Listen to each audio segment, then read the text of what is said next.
Salut les amis, c'est Bababert. Alors aujourd'hui je vous emmène à Septembre, les pépinières Septembre, donc c'est Seb, un pépiniériste fabuleux qui fait des variétés assez extraordinaires. Et donc c'est à côté de Montauban. Et donc on va vous emmener, on va voir un petit peu son parcours, la particularité de sa pépinière, qu'est-ce qu'il fait et l'amour qu'il a pour les plantes. Voilà, c'est parti, allez.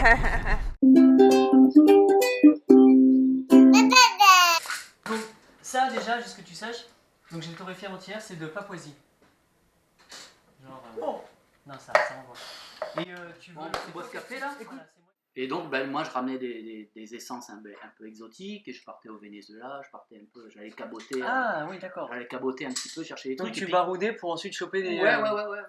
Pour essayer de choper des espèces. Et puis Des graines tu prenais ou... c'est des graines, des boutures, des choses comme ça. Tu ramenais comment tu les ramenais dans l'avion tout ça? Dans l'avion, alors ça passait ou ça passait pas. Mode légal, ouais, mode Il y a une légal. petite anecdote d'ailleurs, je me suis fait arrêter je rentrais du Venezuela et puis j'ai fait Caracas, Porto Rico, et j'ai fait Porto Rico, Saint-Barthélemy, et puis arrivé à Porto Rico, qui est américain, si tu veux, et un espèce de petit bassin, un petit clébard comme ça.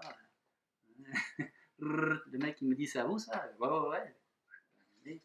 Ils ouvrent et j'avais ramené tout un tas de boutures, des paquets, le mec m'a tout foutu en l'air. Bon, j'ai pas eu d'amende et tout, mais c'était des trucs vraiment intéressants. Bon, là, non, là, ça reste ici. Les Américains rigolent pas. Voilà, donc pour dire un peu la genèse, même encore aujourd'hui, de ce côté un peu, de cette passion de choses exotiques et de fruits exotiques aujourd'hui encore. D'accord. Tu vois, il y a un peu de... Il y a une continuité en fait. Il y a quand même une continuité là-dedans. D'accord. Quand j'ai rencontré Cécile, qui adore faire à manger, on a commencé à travailler sur le fruit. Ouais. Et elle a commencé à prendre l'entité un peu du fruit, celle qui a démarré ça en fait, on aimait ça tous les deux, puis moi je continuais un petit peu mes exotiques, même pas mal. Donc toi c'était plus ornemental tes trucs? Ouais, c'était plus ornemental. Ouais, okay. C'était plus ornemental, j'ai fait de l'ornemental pendant... Enfin, là, je créais des jardins exotiques acclimatés en France. Voilà, c'était ça. Le challenge c'était parce que les plantes exotiques c'est pas très compliqué. Ouais. Mais ce qui est plus compliqué, c'est d'arriver à les acclimater. Et donc, sur 20 plantes qu'on rentrait en essai, on en avait 2-3 qui pouvaient s'acclimater. D'accord. C'est ça un peu le challenge. Et puis, avec Cécile bossant pas mal elle bossant sur le fruit, puis on s'est tous les deux trouvés à aimer ça. D'accord. Elle faisant aussi beaucoup à manger, elle adore faire des desserts, des trucs comme ça. Donc, ça passe souvent par le ventre. On a commencé à se torturer un max, se faire des sorbets, faire des mélanges de pêche blanche avec du Leicesteria. Après on a essayé des trucs avec du poivre du Sichuan, des sorbets. Mais là que toi tu faisais pousser en fait, c'est ça? Ouais. D'accord, ok. Donc déjà tu avais des fruits qui on venaient commençait à avoir des fruits que tu transformais ensuite. On transformait, on allait glaner aussi. Ouais. On allait glaner, puis on a planté tout de suite dans le verger qui est tout au fond. Là, ce ne sera pas celui qu'on va visiter aujourd'hui, c'est le truc qu'on a rapatrié. D'accord. Et donc on est parti sur ce truc fruitier qui à la fois nous a plu, c'était économiquement aussi assez porteur, parce que c'était important malgré tout qu'on puisse en vivre. Ah, ça y est, ça. Impeccable. Attends, je vais sortir les petites tasses. Caméra woman, est-ce que tu vas vouloir un petit café? Yes, please. Cécile, c'est quelle année là à peu près? Ça c'est 2011. 2011, ah oui, donc c'est frais. Ouais, ça c'est frais. Et puis après, du coup, au bout de 2 saisons, on est parti à fond sur le fruit. Voilà, donc on est parti à fond sur le fruit, principalement parce que ça nous plaisait, secondement parce que c'était viable et il y avait pas mal de demandes, et puis tertiennement parce qu'il y avait eu une perte de connaissance, il y avait un boulot pas possible à faire. Donc c'était encore un terrain qui était redevenu vierge, parce qu'au début du siècle, les fruits, c'était vraiment l'épopée des fruits, et c'est beaucoup tombé en désuétude, il y a plein de variétés qui ont été perdues, il y a plein de... Donc entre toutes les variétés qui ont été perdues, celles qui n'ont pas été diffusées, et puis toutes les nouvelles variétés qui arrivaient avec le voyage et tout, tous les agrumes, il y avait des choses pas possibles à faire, on s'est dit, mais il y a un boulot de fou à faire. On arrivait sans arrêt, on trouvait des nouveautés, des trucs pas possibles, donc on s'est éclaté et on s'éclate encore à chercher des choses. Quand tu dis tu vas chercher ça, tu voyages? De moins en moins. Ouais, de moins en moins, ouais. Je le faisais avant, mais tu vois, quand tu as les enfants, c'est un petit peu plus compliqué. Moi, c'est devenu un petit peu compliqué quand j'ai eu les 2 enfants. Donc, on a trouvé par l'intermédiaire de collectionneurs. Avec Internet, on a réussi à faire circuler plus facilement les végétaux. Et donc, le réseau collectionneur m'a permis de voyager à travers ça, quoi. D'accord. Mais cool. je vais plus, ou très peu, beaucoup moins. J'espère le refaire d'ici quelques temps. mais chercher dans les pays. Repartir vraiment, toi-même, voilà. D'accord, ok. Pour les agrumes, j'aimerais bien vraiment aller au Japon, partir un mois et demi au Japon, toutes les îles japonaises. Il y a encore des variétés, j'en discutais avec Michel Bachès, qui gère, qui est un cadre de l'agrume en France, quoi. Et qui a la chance maintenant de faire ça en professionnel, enfin faire les voyages en professionnel. Ah, Hein. ouais. Il a été pépiniériste, puis maintenant il est à la retraite, donc il vend du fruit sur Paris pas mal. Et maintenant, eux, ils vont chercher les nouveautés, quoi. D'accord. Donc ça, c'est vraiment c'est la substantifique moelle, quoi. Pour un pépiniériste, D'accord. c'est Donc il génial. est chercheur, quoi. Il est scout, il va Voilà, aller ouais, regarder, ouais. il trouve les. Ouais, il cherche, il identifie les variétés, des choses qui n'ont pas été forcément répertoriées, notamment au Japon, puis il va aux États-Unis, c'est pas Et ça veut mal. dire qu'il se balade, il cherche dans des champs, des trucs comme ça, ou il va voir que des professionnels qui lui disent. Non, lui, il va. Bon, je pense qu'il va aussi voir des professionnels, mais il va aussi carrément, avec le sac à dos, chercher des trucs, Ah, super, des choses ça, qui c'est- sont hybridées, il ramène, machin. D'accord. Ouais. Alors justement, comment ça veut dire quoi ça en fait? C'est-à-dire que il ramène quoi? Des pépins, il ramène des boutures, il ramène. Je pense que c'est surtout de la bouture qu'il a ramené. Ça, je n'ai D'accord. pas discuté avec lui, mais je pense qu'il confirme le truc. C'est surtout des tronçons et après il greffe, D'accord. il greffe une fois qu'il est rentré en France. Je pense que ça se fait pas mal comme ça. D'accord, ok, Ouais. ouais. Ah, Ça, c'est vraiment c'est super. Et il y a tout excitant. un univers comme ça en France de collectionneurs, de chercheurs, Ah ouais, de ouais, trucs. ouais, Ah ouais, c'est. Le monde de la collection de plantes, ouais, c'est assez étonnant. Il y a pas mal de gens qui sont branchés. Bah, comme toi, enfin, on va dire, qui aiment les végétaux, puis ça va, il y a des strates un peu de Ouais. plus en plus délirantes, jusqu'au moment où moi, ça me dépasse complètement et je me moque un petit peu aussi de certains en disant, bah, vous avez des collectionneurs, en les traitant un peu de collectionneurs d'étiquettes. Ouais. Parce que ce qui les fait kiffer, c'est pas la plante, c'est l'étiquette avec écrit, putain, regarde, j'ai ça, c'est super rare. D'accord. Bon, ok. moi, il faut que, faut que ça parte, faut que ça se bouffe, faut que ce soit bon, D'accord, ok. c'est possible que ce soit beau. Donc le collectionneur ne fait pas forcément des fruits à redistribuer, à revendre, à. Ouais, encore sur le fruit, c'est un peu différent. Ça, c'était plus valable sur les exotiques purs. Sur le fruit, c'est un monde un peu qui est un peu plus épicurien, que j'aime bien, moi, avec Ouais. des gens qui aiment bien la vie, qui aiment bien partager. On a trouvé vraiment ça. Et j'ai aussi retrouvé un second souffle. Parce qu'après pratiquement 20 ans de pépinière et de vente, etc., moi j'adore ça. Mais il y avait un peu un essoufflement. Et avec le fruit, on a retrouvé une clientèle, j'aime pas trop le mot, mais bon, c'est une réalité. Des gens qui étaient intéressés, mais pour le plaisir de manger, tu vois, le plaisir de manger, le plaisir de partager. Ça, on a vraiment retrouvé ça avec le fruit, quoi. D'accord. Ça, c'est très intéressant. Ah, Et super. des gens qui sont vraiment aussi sur notre longueur d'onde, qui se rapprochent de notre philosophie de vie, quoi. D'accord. Ça, c'est chouette, ouais. Et là aujourd'hui, donc toutes ces variétés un petit peu atypiques de fruits, les arbres donnent. Tu récoltes Ben, ça- ou c'est genre 2 fruits par arbre ou vraiment il y a. Ben, il y a de tout, il y a Ouais. de tout. Là, pour l'instant, c'est encore des aziminiers, parce que je sais qu'en permaculture, c'est un peu panique dans le Landerneau avec des aziminiers. Donc on travaille là-dessus. Pour l'instant, les résultats sont assez faibles. On est sur des petites quantités de fruits. Ça veut dire Maintenant, quoi? C'est quoi petit quoi? on va ramasser le petit 500 qui a été ramassé un petit peu vert, il est trop mûr, hein, c'est pas comme ça. Là, D'accord. il est quasiment. Quoi que je dis, il est plus bon. Mais si on l'ouvrait, peut-être que. Bon, on va en ouvrir un. Allez, en direct Il a été ramassé un petit peu vert. Il a été ramassé un petit peu vert. Voilà, on l'appelle Asimena triloba parce qu'on voit bien ce côté trilobé. Encore, c'était pas un fruit très gros. Hein. On a ramassé les patates comme ça chez un collègue qui est en Ardèche. Ah, Alors là, on est pour l'instant sur des résultats un petit peu mitigés. Donc c'est pas mauvais, c'est pas bon. Voilà, on teste, on travaille encore. Un petit peu comme sur les avocats. Sur les avocats, on travaille dessus, mais pour l'instant, les résultats sont pas probants. Donc Alors ça veut dire quoi tu travailles dessus? Qu'est-ce que tu. on travaille dessus. Dans un premier temps, on cherche des variétés. Bon, D'accord. en ce qui concerne les avocats, voilà, tiens, ça c'est bon, le fruit est un petit peu. Voilà, on voit à l'intérieur les graines. D'ailleurs, on va ressemer ça et après on pourra refaire de la greffe. Donc là, voilà, donc ça va, d'accord, donc ça va Ça- refaire des plants et après que tu vas regreffer avec les bonnes variétés que tu vas. Ouais. D'accord, ok. Tu peux goûter ça. Alors, à savoir qu'il y a un côté anone, mangue. Ah ouais. C'est bon? Ah ouais. Ouais. Vache, Non, c'est pas. Mais ça. Ah ouais, non, goût vraiment atypique quoi. Tu vois. Non, mais c'est bien meilleur. Là, on est à 20% de. Bon, t'as un tout petit peu l'idée, mais toi, on sait que ça n'a pas été ramassé mûr. T'en veux un peu? Toi aussi, Simon? Alors, normalement, le fruit est plus gros. Il y a toujours cette orangée de graines assez grosses. On va en sortir une. Voilà. Quand j'ai 2 graines qui sont assez grosses. Oh, puis il est belle en plus. Là. Ouais, la graine est très belle. Ouais. Ah ouais, non, il y a un super dessin dessus. Hein. T'aimes pas? Oh, mais nous, Ah bah il est pas nous, on très aime. très mûr, hein, c'est meilleur d'habitude, hein, mais là on n'a pas cueilli à maturité. Quand même, enfin, je veux dire, c'est toi qui l'as fait pousser, quoi. Ouais, Enfin, ouais. Enfin, c'est toi, ça a poussé chez toi. Voilà, ouais. D'accord. Oh la vache, ouais. Et ça vient d'où l'origine? Beaucoup des États-Unis, D'accord. à Simina Triloba, et puis il y a des souches italiennes, aussi en Europe du Nord, hein, assez D'accord. étonnamment, Tchécoslovaquie, Pologne, Allemagne. Tout ça vient en Allemagne. Tu vois. Mais endogène ou c'est que ça a été emmené aussi par des collectionneurs et Il y a des variétés types. Aux États-Unis, ils ont beaucoup cultivé ça au XVIIIe siècle. Ils D'accord. ont été très très friands.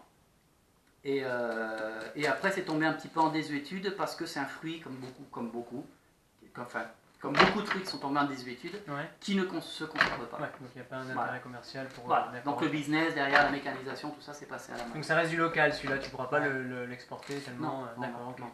Mais tous ces fruits, là aussi, tous ces fruits qui ne se conservent pas, c'est le cas aussi du feijoa qui se conserve assez peu. C'est des merveilles sur du circuit court. D'ailleurs, tous les jeunes qui viennent me voir, qui font du maraîchage, qui font un peu de fruits, j'ai planté ne serait-ce que du feijoa. La ziminier, c'est un peu plus parce que la ziminier, on ne va pas faire des grosses récoltes. Ouais. Donc c'est vraiment, on peut faire goûter, des choses comme ça, mais on ne pourra pas faire, entre parenthèses, du business. D'accord. En faire un peu son métier. Tu pourras pas nourrir quelqu'un avec. Voilà, ça sera Ouais. pas en tout cas, pour l'instant, en France, c'est des petites quantités. Le C'est feijoa, ultra pour prendre gourmet, l'exemple quoi. du feijoa, par contre, au bout de 5-6 ans, le feijoa, s'il est issu de bouture, il commence vraiment à bien donner. Ouais. Il va ramasser 50-60 kg par arbre, Ah ouais. jusqu'à 80 kg par arbre. Ah ouais, d'accord. Voilà. Au bout de combien de temps? Si c'est issu de greffe, Ouais. enfin pas de greffe, de bouture, Ouais. et prélevé sur du plan qui est adulte, Ouais. en âge de donner, au bout de 2 ans, il commence à donner. D'accord. Et après, pour que tu aies un feijoa, il y en a un devant la porte là, qui commence à être un petit peu sympa, il faut compter 5-6 ans qu'il commence à envoyer. D'accord. Et le tien, il commence à donner déjà les. Là, il y a des fruits. Il n'a pas énormément parce que à l'époque, je l'avais planté tout seul et ignorant que c'était des pollinisations croisées, il était peu auto-fertile. D'accord. Et là, j'ai remis 2 plants il y a 2-3 ans qui commencent à peine à fleurir, ce qui fait qu'il commence à faire du fruit de plus en plus. Super. On D'accord. pourra le filmer un peu. Là, Super, cool. Il commence à grossir les fruits, mais il n'y a pas encore des grosses quantités. Parce que ce qui Ouais. m'intéresse en fait, c'est que tu as utilisé le mot plusieurs fois, c'est acclimater. Oui. Ça veut dire. Oui. Comment on fait? Parce que c'est ça tout le. Comment on secret, fait, en fait. comment on fait pas. Il y a plusieurs choses qui rentrent en ligne de compte en ce moment, notamment le réchauffement climatique. Je ne vais pas te faire un scénario, tout le monde en parle, on le voit sur le terrain. On n'est pas à l'abri d'avoir un hiver un petit peu froid, mais quand même globalement, maintenant -5, -6, -7, c'est quand même voilà, on descend rarement plus bas que ça. Donc déjà de ce côté-là, tu vois, le curseur au niveau du gel, il est remonté un peu. D'accord. C'est déjà une première chose. Ce qui veut dire que maintenant, voilà, donc, quand tu acclimates, ça veut dire que ça descend jusqu'à quelle température Alors pour moi, acclimater, pour mes besoins et l'idée que j'en ai, il faut que ça puisse au moins tenir en serre froide, non chauffée. C'est-à-dire donc Un tunnel. D'accord. Tu as un tunnel, tu mets un petit chauffage à pétrole au cas où il fasse très très froid l'hiver. Ah quand même, d'accord, ok. Ouais. -3, -4. D'accord. Moi j'ai mon chauffage qui est réglé à -4 maintenant. D'accord. Voilà. Donc, quand c'est à -4, ça chauffe. Donc -4, boum, ça chauffe, ça balance de l'air chauffé. Ah, il faut que tu nous montres ça aussi tout à l'heure. Ouais, ça balance de l'air chauffé et ça évite que ça descende en dessous de -4. D'accord. Bon, pour des raisons, déjà au niveau du froid, mais une plante dans un container, dans un pot, elle va être beaucoup plus sensible au gel. Ouais. Tu vois. Donc, comme moi je cultive beaucoup en hors-sol, ouais. Le -4 en container dans la serre, c'est équivalent à -7, -8 en pleine terre. D'accord. Hein, donc, même par exemple mon citron yuzu, ouais. par sécurité, je les rentre dans ma serre à -4. Quoi. Ouais. Parce que si on avait -9, -10, ouais. alors que le yuzu il peut encaisser encore plus, en pleine terre il ne bougerait pas, mais par contre en pot, je peux avoir le système racinaire réglé et le yuzu il est cramé. D'accord. Hein. Et pourquoi ça? Parce que c'est plus petit, c'est plus exposé, il y a pas la. Ah, non, c'est pas compliqué. C'est le système racinaire au lieu d'être en terre, ouais. Il est en extérieur. Ouais. Et ça gèle d'abord la racine. Donc tu as ta racine qui est dehors. Quoi. D'accord. Donc si c'est une plante qui tient à -8 en extérieur, à -4, elle commence à. Il n'y a pas des techniques de trucs pour justement l'isoler au maximum? Ah bah oui, mais bon, moi, un particulier peut le faire. Ouais. Quand je vends moi un citronnier, les gens ils disent je le mets un petit peu abrité, vous le couvrez l'hiver avec un voile d'hivernage, ça fonctionne très très bien sur les agrumes notamment, parce que l'air passe quand même et ça ne maintient pas l'humidité. N'oubliez pas de mettre votre voile d'hivernage juste en bas du pot, parce qu'ils font une jolie poupée là sur sur le Sur les végétal. feuilles, ouais. Le pot, il reste dehors et la plante, D'accord. elle est dégagée. Quoi. D'accord, ok. Voilà. Ou il repart sous le porte-greffe. Alors ça, peut-être. Mais là, je voyais sur tes variétés, ça dit -22, -25, c'est du, Ouais. c'est du vrai, du vraiment -22 dehors et, Oui. Sur la plante en pleine terre. En général, quand on met ce chiffre-là, il y a toujours, de toute façon, il y a toujours une marge de sécurité. Ça peut être un peu plus, un petit peu moins. Si on a -15 par exemple, pendant 15 jours, il y a une plante qui est gavée d'eau, il a plu 15 jours avant, puis pendant 15 jours il gèle du matin au soir, bah là le -15, on va être plutôt sur du -10. D'accord, ok, ouais. Hein, et donc il y a plein de facteurs comme ça à prendre en compte. Il y a quand même, c'est un curseur qu'on donne, mais suivant, si c'est un froid sec, la plante elle va plus tenir. Si c'est super humide, on perd vraiment énormément. Puis la longueur du gel, si la plante elle dégèle pas dans la journée, que ça regèle la nuit d'après, que ça regèle la nuit d'après, bah, petit à petit ça rentre dans la fibre. Et là, le -15, bah, tu l'oublies, on est plus sur du -9, -10. D'accord. Hein, c'est pour ça que dans le sud de la France, quand on marque -15, on est plus proche du -15 que dans le nord ou dans les endroits très humides. Ah oui, ça change. Parce qu'un -15 dans des zones très pluvieuses, c'est plutôt -10 qu'il faut dire. Parce que l'humidité fait que le végétal, il y a plein d'eau dans les fibres. Quoi. Et le vent aussi, non, qui justement le vent aussi. Fait, c'est des facteurs dont il faut tenir compte. Après, nous, on donne voilà, quand on met -12, -15, il faudrait, si on était plus juste, mettre -10, -13, -14. D'accord, mais des tranches comme ça. Une fourchette, quoi. Hein. Bon, mais un chiffre, c'est un peu plus compliqué, mais ça peut bouger. Hein.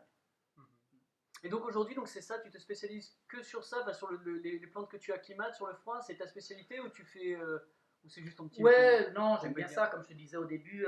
Moi, j'ai toujours aimé le côté exotique du végétal, donc c'est un peu ce qui m'intéresse, mais pas systématiquement. Je travaille sur des cornus à gros fruits. Cornus à gros fruits, ça tient à -25, et voilà, et je me passionne aussi pour ça.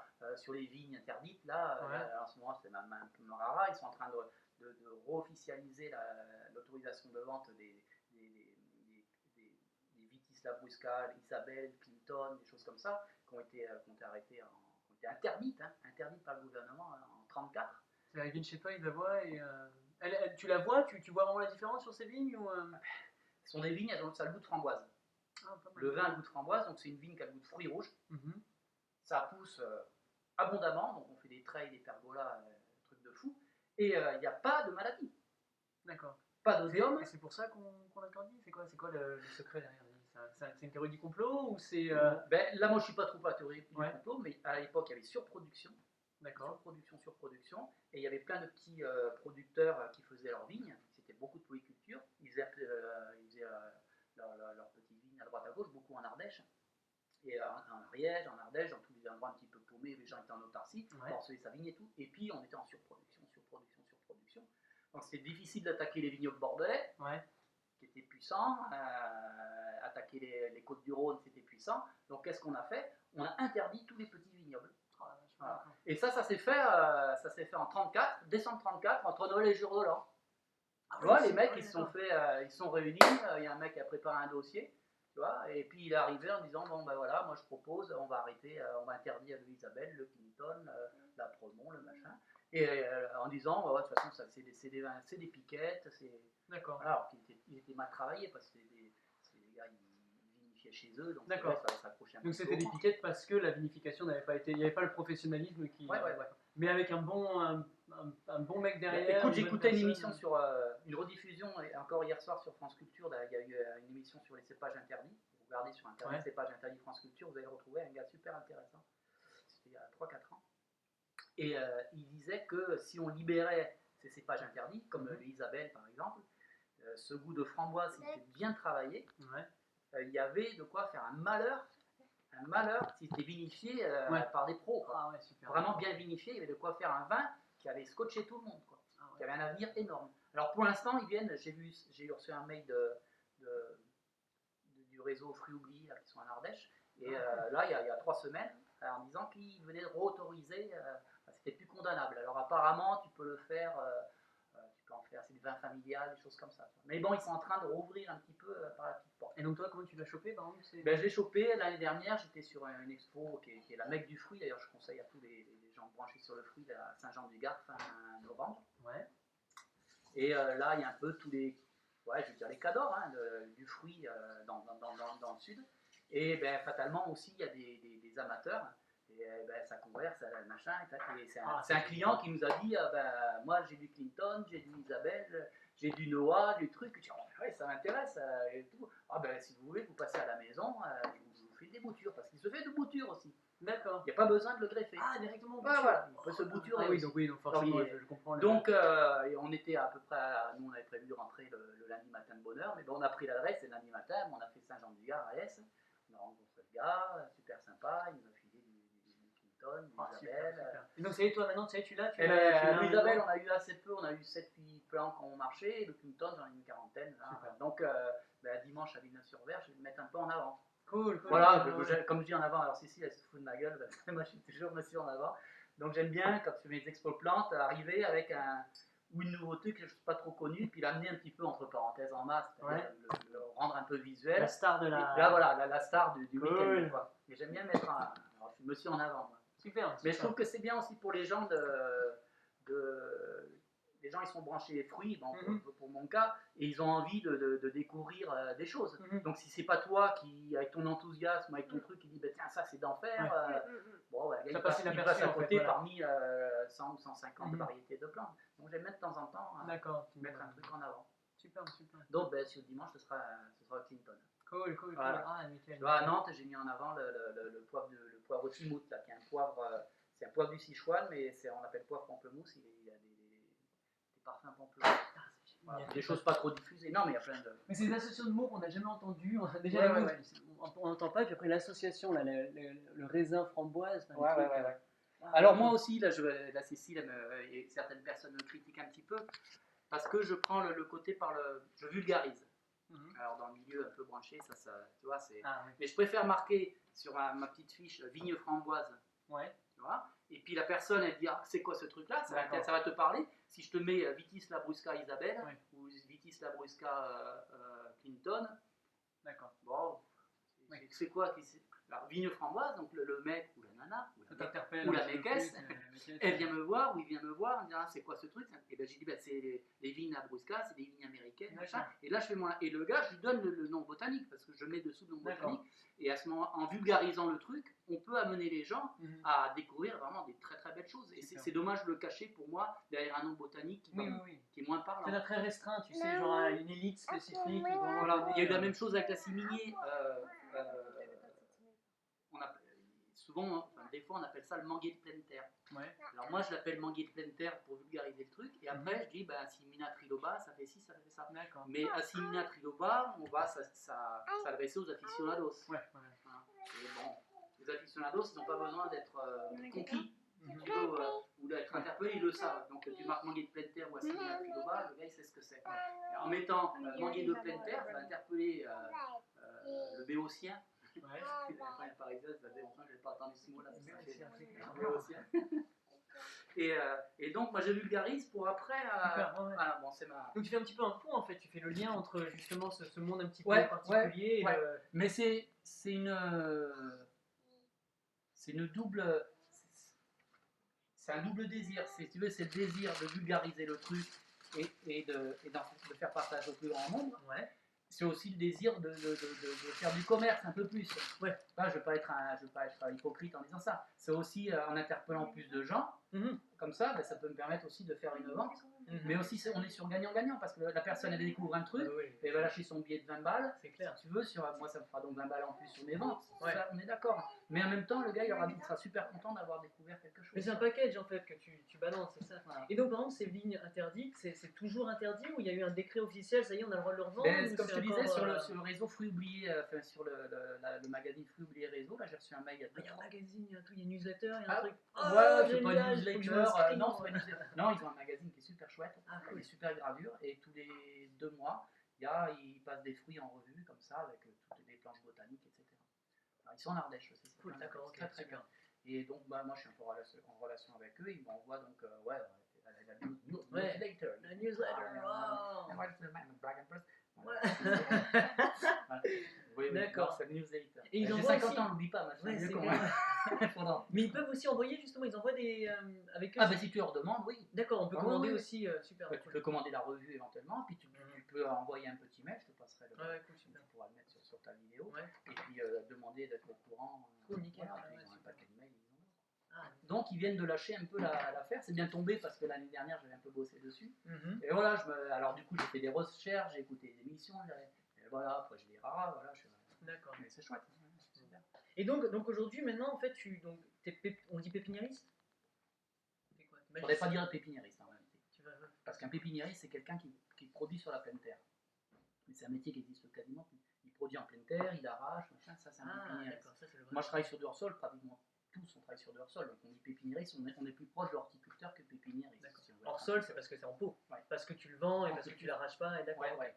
Un pépiniériste, lui, il travaille sur la pleine terre. D'accord. Comme ça se faisait, ça se fait encore un peu, mais beaucoup.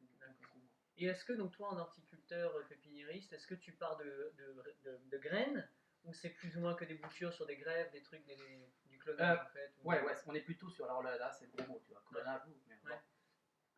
on travaille beaucoup sur la bouture, Ouais. parce qu'on reproduit vraiment, ouais, on fait des clones, on produit à l'identique la plante. D'accord. Et après, bah, comme la ziminé, par exemple, on va semer, et après on va les greffer. D'accord. On pourra en parler un petit peu dans ta vidéo, mais c'est vraiment aussi pour gagner beaucoup de temps sur la fructification. D'accord. De semis, l'aziminier, tu sèmes ton pépin, tu en prends deux parce que c'est pollination croisée, donc tu vas planter deux aziminiers pas trop loin l'un de l'autre, tu attends une dizaine d'années, tu vas commencer à avoir les premiers fruits. Ah ouais, d'accord. Après, la variété type, elle a un fruit un petit peu plus petit, mais c'est très très bien. Ça, c'est la variété type. D'accord, ok. Hein, donc même d'un pépin, ça partirait, ça ferait une variété type. Oui, ça c'est la question qui est un petit peu récurrente, qui vient souvent avec l'histoire du pépin citronnier. J'ai semé un citronnier. La personne n'aura pas exactement le même citronnier parce qu'il y a 9 chances sur 10 qu'il se soit hybridé, qu'il aura un petit peu bougé, mais il aura quand même un citron. Hein. D'accord. Voilà. Alors des fois, il aura du peu manger. Tout à fait. Mais il faudra qu'il attende 10-12 ans des fois. D'accord. Sinon, tu peux le greffer. Avec la variété que tu vas... Et là après, on greffe. Et c'est ça, donc, ce travail de recherche dont tu parles. Tu vas vraiment chercher celui qui te... Le fruit, l'arbre, la plante, le... Moi, ce que je recherche, c'est à récupérer principalement, bon, des fois des graines, parce que c'est le côté plus pratique. Mais tu vois, les plantes se sont souvent hybridées, donc pas tout le temps le cas. Mais bon, à ce moment-là, on n'est plus sur le même truc. Moi, ce qui m'intéresse, c'est récupérer un pied mère, ou faire un pied mère, ou une bouture, un truc comme ça, je vais pousser, et après, je l'amène à fruit. S'il est intéressant au niveau maladie, peu de maladies, bonne qualité gustative, il s'acclimate bien un peu au sec, un peu au froid, voilà, on a des critères, etc. Et à ce moment-là, là on récupère les tronçons, suivant ce que c'est souvent au mois de mars-avril qu'on greffe, principalement. À ce moment-là, on va greffer sur cette plante-là de la plante, sur une plante support. D'accord. On appelle porte-greffe, c'est la plante support. Que toi, tu pourrais faire partir d'une graine, c'est ça? Oui, d'ailleurs, il y a des professionnels, moi je les achète, parce qu'on ne peut pas tout faire. Hein. Donc il y a des gars, ils font que des porte-greffes. Super. Sur les pommiers, par exemple, moi j'achète 300 MM9, 250 M106, 200 francs. D'accord. 200 francs, et en fonction de ce que je veux obtenir, M9, un fruitier nain, de petite taille, qui va correspondre à des jardins avec des terres de bonne qualité, des petits jardins, terres de bonne qualité, mais à fruits très très rapide, durée de vie un petit peu plus courte. C'est-à-dire quoi? Genre sur du M9, on est sur une vingtaine d'années. Sympa. Voilà. Sur du M106, on a des ancrages un petit peu plus profonds. Ça a été travaillé par les Anglais, je crois, ce porte-greffe-là. Pas sensible à certaines maladies, notamment en plus on a Niger, etc. Donc il y a plein de trucs avec les porte-greffes. On peut aussi, mis à part accélérer la mise à fruit, on a des petits, tu vois, on est sur un petit truc, un peu tu vois, comme quand tu conduis ta charrette, et puis tu peux tirer un peu à droite, un petit peu à gauche. J'ai un argilo-calcaire, donc je vais plutôt, mon porte-greffe, je vais plutôt utiliser, je sais pas, un cognacier pour mon poirier, par exemple, plutôt qu'un franc. Voilà, en fonction de ça. Donc c'est toujours des choix vraiment stratégiques. C'est pour ça que nous, je ne vais pas dire qu'on peste, mais nous on se bat vraiment. Les gens vont acheter des fruitiers dans les jardineries, ou par internet, c'est des grosses boîtes qui savent. Et les porte-greffes, tout ça, mais. Je veux un cerisier. Bon, un cerisier, mais c'est quoi le porte-greffe? C'est hyper. C'est ça le plus important en fait. C'est pas le plus, mais c'est aussi important. D'accord, ok. C'est aussi important. Donc quelqu'un qui ne te dit pas le porte-greffe et qui te dit juste le greffon, en fait, c'est la moitié du travail. Logiquement, il ne fait pas son boulot. Tu as besoin de savoir le porte-greffe. Et c'est vrai que les jardineries, bah, eux, ils vendent un prix. Quoi. Ils vendent un prix, il y a des gros chromos comme ça en plastique, avec la cerise, elle est comme ça, t'as l'impression. Bon, ça donne envie. Ça donne envie, ouais, c'est clair. Bien sûr, c'est bien. C'est bien de faire du business. Mais moi, j'en fais, c'est Ouais. mon boulot. Mais derrière, quand même, il faut argumenter, être capable de dire aux gens, votre terrain, il est comment? Vous voulez un arbre plutôt petit? Vous êtes pressé pour manger des fruits? Vous êtes dans le cos, là? Bon, votre abricotier, on va le prendre, on le fait sur un prunier. Par exemple, parce que tu as une tenue au sec d'argilo-calcaire. Bon, ça, tu demandes à une jardinerie, les gars, déjà, tu leur demandes, c'est greffé, ils regardent vaguement, Oui. ils voient une espèce de boursouflure, ils disent oui, enfin, madame, bon, voilà. Puis, bon, c'est quoi le porte-greffe? D'accord. Ouais, alors là, alors que c'est essentiel par rapport à c'est vachement important. Et donc, toi, maintenant, tout ton business, tout ton travail, c'est ta passion. On dit business parce que tu génères de l'argent. Mais moi, je suis d'accord avec ça, quoi. Ouais. Je suis d'accord avec ça, j'ai pas de problème avec ça. J'ai la prétention de vivre de mon métier. Cool. Point. Donc, je le fais avec passion, j'aime mon truc. Quand je fais pas du bon boulot, je suis pas content de moi. Quand je fais du bon boulot, je suis content de moi. Quand je trouve une nouveauté, je suis à fond. Mais aussi, j'en vis, quoi. Mais c'est pas qu'un gagne-pain, c'est ça le truc. Justement, c'est que c'est vraiment c'est ta vie, c'est ta passion. Si c'est qu'un gagne-pain, il y a plein d'autres métiers où tu vas gagner plus d'argent. Ouais. D'accord. Notamment la location de plantes, qu'on reparlera tout à l'heure. Notamment la location. Et encore, on reste dans les plantes. Ouais, ça reste dans les plantes. Moi, je vais faire trader et puis voilà. Tout, quoi. D'accord. Et donc, vers où va ta pratique maintenant en fait? Est-ce que tu te spécialises? Comment ça marche? On vient, n'importe qui se déboule chez toi? Salut Seb, je veux ça. C'est un petit peu compliqué. J'aimerais bien. Ouais. Mais tu vois. Attends, parce que moi je vois, mais voilà. Salut, toi, tu vois. Tu vois, j'ai deux jambes, deux bras, un cerveau, les cerveaux.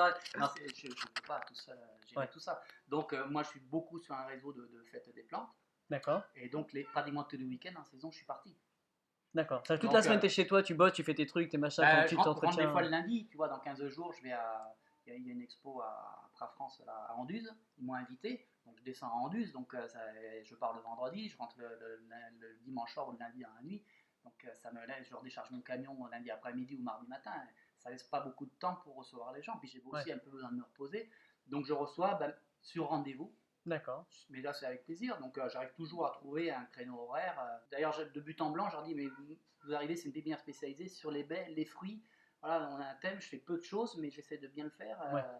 Donc, en demandant aux gens de m'appeler ou d'envoyer un petit mail, c'est facile de contacter aujourd'hui, je sais que la personne, elle sait déjà un peu ce que je fais, qui je suis, et c'est quelqu'un qui va chercher plutôt des fruits, des baies, etc. Donc, après, voilà, nous, on te cherche. Nous, on est vraiment spécifique, on cherche une qualité, on cherche un truc, et on vient te chercher, en fait.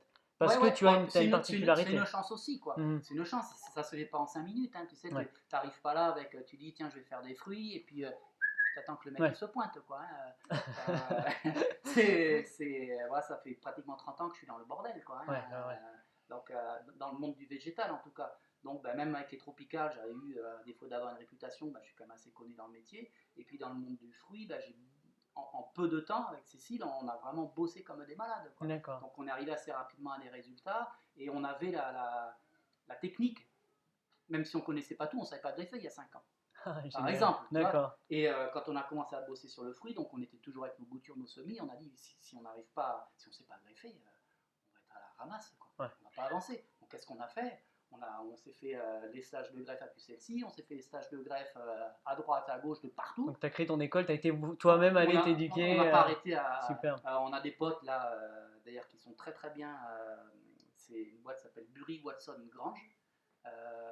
Sébastien Grange et puis Juliette Watson, parce que le troisième, je pense qu'il est en train de prendre sa retraite.